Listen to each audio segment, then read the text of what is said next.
Hi, I'm Katrina, and this is Boldly Challenging Ableism.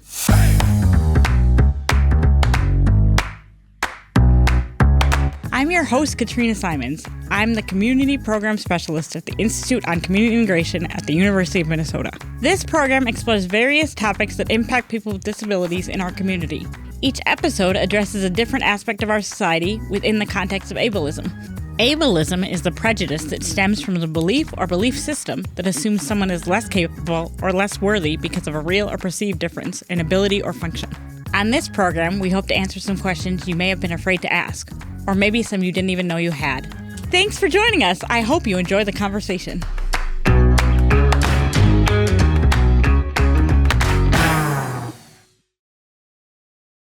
Hi, everybody. Welcome to Boldly. Thanks for coming in for episode 3, season 2. We're going to talk with Joe today, who we talked to last season as well. So we're really pumped to do that. Hi, Joe. How you doing? I've been doing okay. I graduated from my Transition Plus program in June, and it's been really weird not getting up and going to school every day. But I've been adjusting to it, and for so long I've been putting off going to a day program. But I recently considered trying to go to one to be social and do some activities. I have some programs that I want to check out very soon. That's so great. We should connect later because my sister might know about some day programs.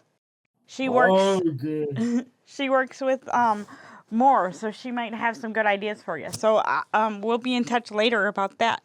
How was the lemonade stand this past year? It was super fun. Well, it was. The lemonade stand was amazing. We raised $17,379. Lots of people came, including the Minnesota Twins mascot. I know, I was there when he was there. That's so cool. Yeah, I was there like right at the middle of his time, and he gave me a hug right when I first got there, and then I think he had to go. He probably had to cool off. He's probably hot. It was July, and he had he was a bear, so he had a lot going on there. Have you been doing any races lately or getting ready for them? I just did the TC 10 mile for the first time. I finished the race walking to the finish line. Yeah, that was so cool. I saw it on Facebook, and I was like, "Oh, I love that shot. That should be like a national shot for something." We'll have to figure out somewhere where you can be like a model for it and do that.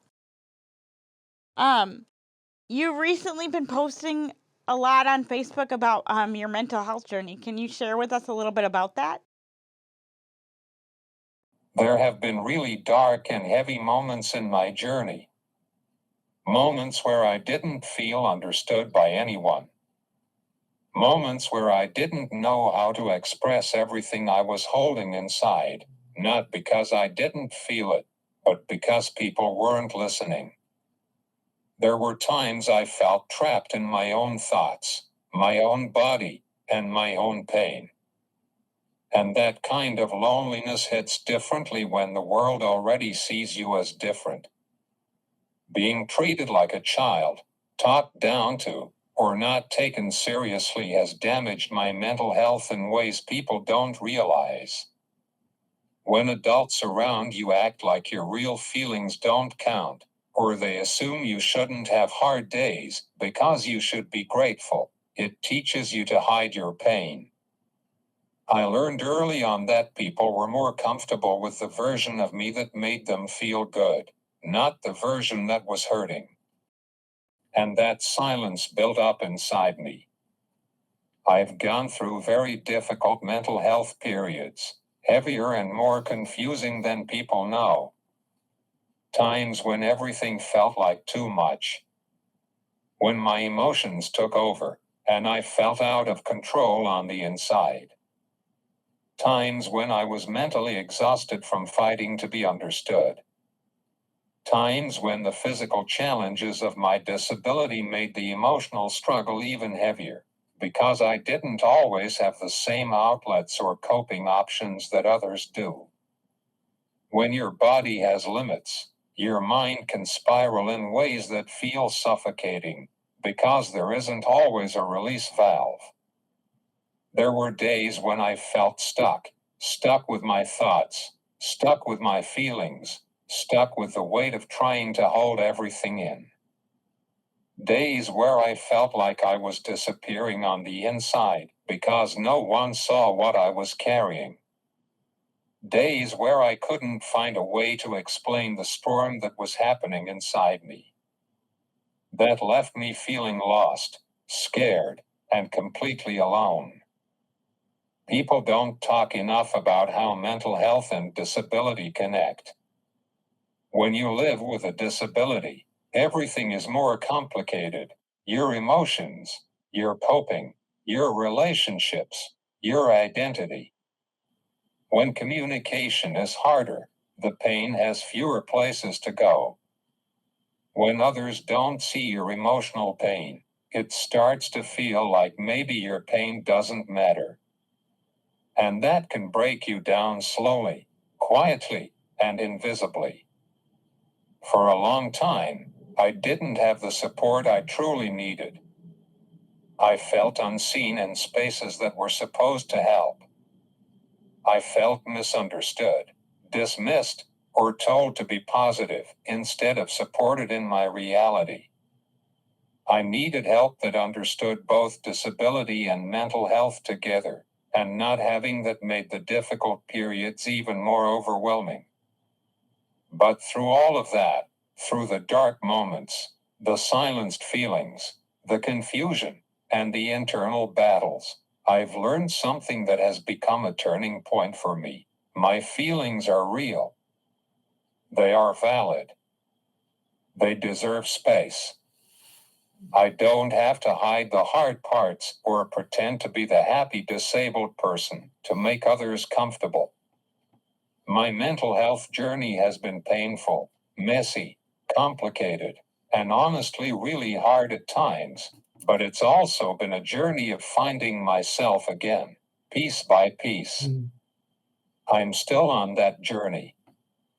I'm still learning how to hold all of my emotions without pushing them down.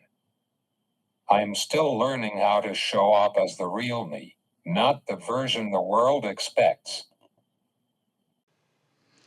Sometimes I feel like there's just, when you have, a disability, which a mental health concern is, but when you have more than one disability, sometimes I feel like it's just a lot to hold.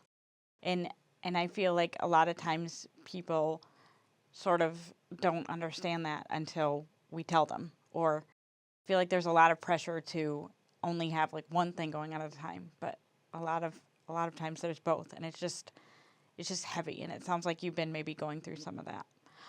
What led you to post about it? Um, I post about my mental health journey because keeping it all inside was starting to hurt more than speaking the truth. For a long time, I stayed quiet about the hard parts of my life because I felt like people didn't want to hear them. I was always expected to be positive, strong, and I learned to hide the pain so I wouldn't make others uncomfortable. But that silence became heavy.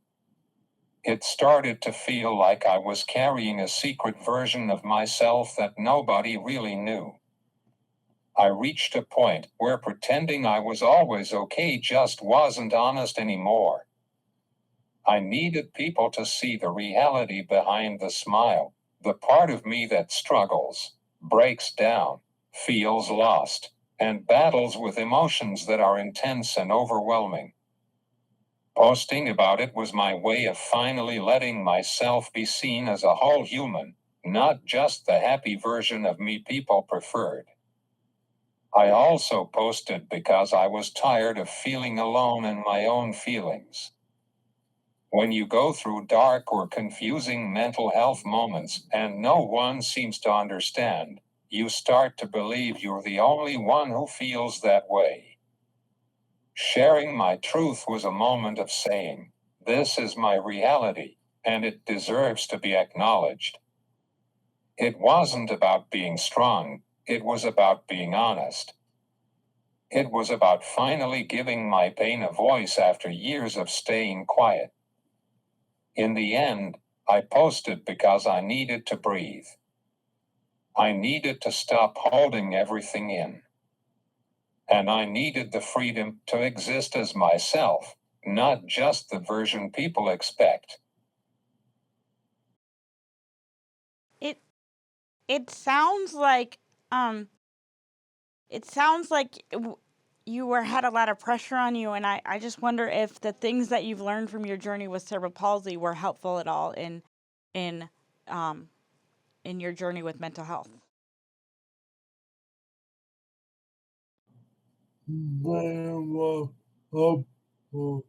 They were helpful. Well, Well, that's good. Have other people done things to be helpful in your journey? Yes, but not in the way people usually expect. Okay. Living with CP hasn't magically made my mental health easier. If anything, it has made it more complicated. But the experiences I've had because of CP have forced me to face emotions most people never have to deal with so early in life. Living with CP has taught me what it feels like to be misunderstood, underestimated, talked down to, or treated like I should always be grateful. Those experiences have shaped my mental health journey, not because they were lessons, but because they were realities I had to survive. And surviving them did make me stronger in certain ways. It taught me how to sit with uncomfortable feelings, how to keep going even when things feel heavy, and how to hold on to who I am when the world tries to tell me who to be. But I want to be honest, I don't believe that having CP automatically gives you mental health wisdom. No, I don't. It often gives you more pain to work through. It gives you a deeper emotional world because you've had to face things others didn't have to think about.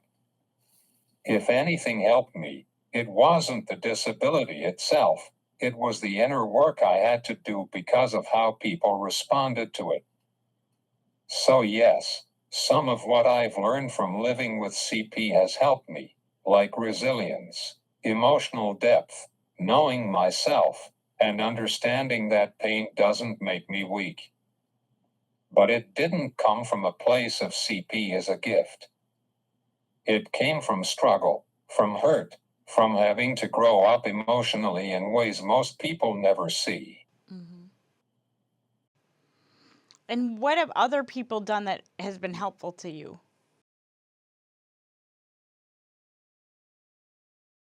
The most helpful people in my life have been the ones who allowed me to show my real emotions without judging me or trying to fix me. What helped the most wasn't advice or positivity, it was people who stayed with me in the hard moments and didn't make me feel wrong for having them. It helped when people listened to understand, not to respond. When someone actually sat with me, looked at me as a full human, and tried to get how I was feeling, that made a difference. Being heard and believed matters more than people realize. It helped when people talked to me like an adult, respected my feelings, and didn't shrink them down or brush them off. When someone said things like, "Your feelings make sense," or "I'm here with you," it made me feel seen instead of alone. It helped when people didn't expect me to always be strong or happy. The people who gave me permission to have bad days, to cry, to be overwhelmed, or to just not be okay, they helped my mental health more than any motivational quote ever could. And it helped when people showed up consistently. Not just one time when things were dramatic, but in the quiet days after. People who checked in, who remembered, who didn't disappear when things got heavy, those are the ones who helped me heal.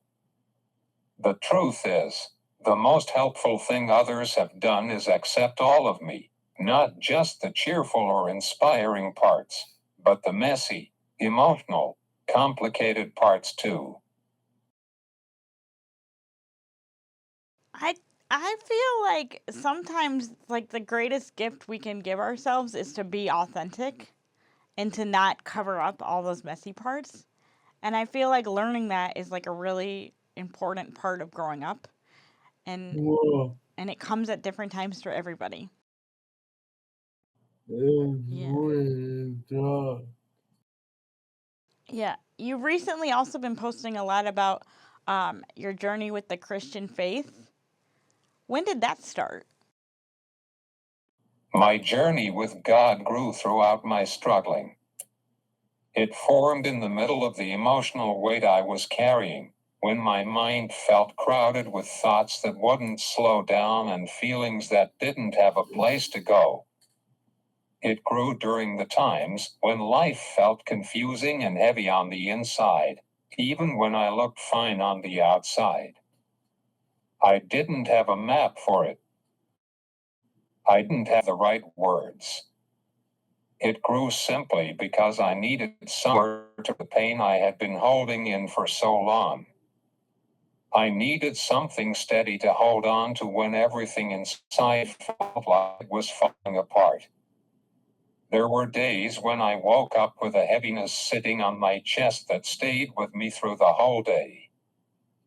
Days when my thoughts were spinning so fast that I couldn't catch a single calm moment.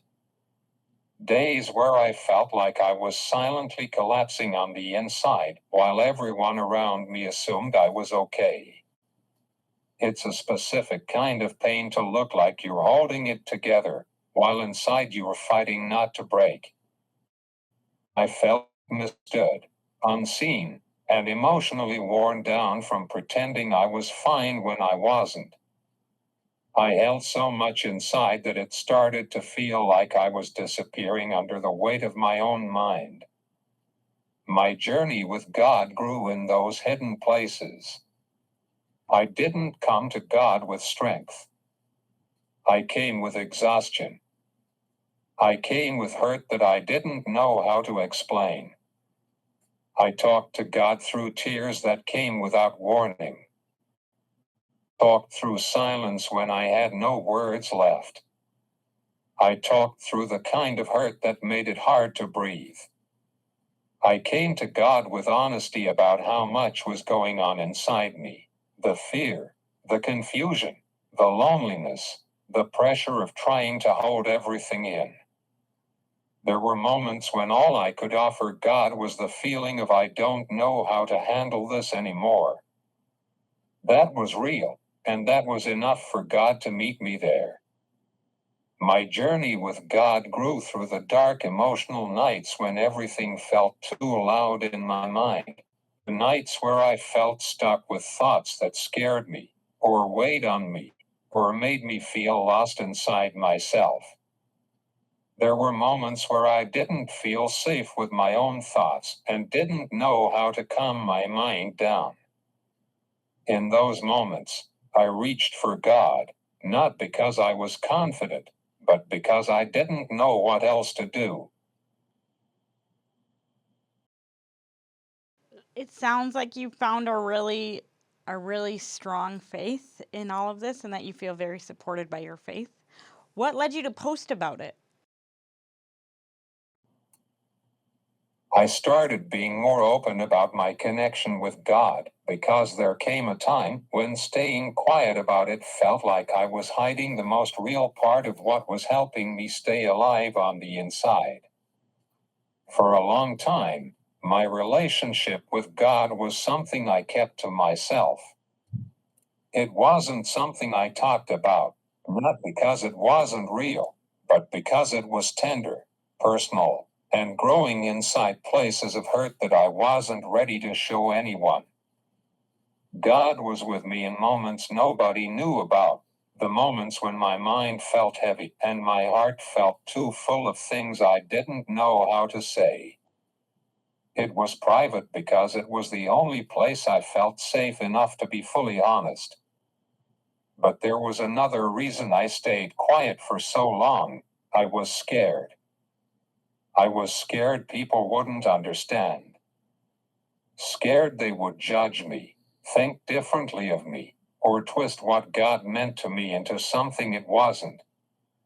I was scared that if I spoke about God, people would assume things, label me, or turn it into something strict, forced, or religious, when that wasn't my story at all. God came into my life in the middle of my pain, not through rules or routines, and I didn't want anyone to ruin something that was personal and healing for me. I was afraid of being misunderstood in a part of my life that felt too important to let others damage with their opinions. I was also afraid of people acting like I was trying to be perfect, or pretending I had everything figured out. The truth was the complete opposite. I turned to God because I was falling apart inside, not because I had my life together. I didn't want people to look at me differently or expect me to suddenly act a certain way just because I mentioned God. I was still struggling. I was still hurting. I was still trying to understand what was happening inside me.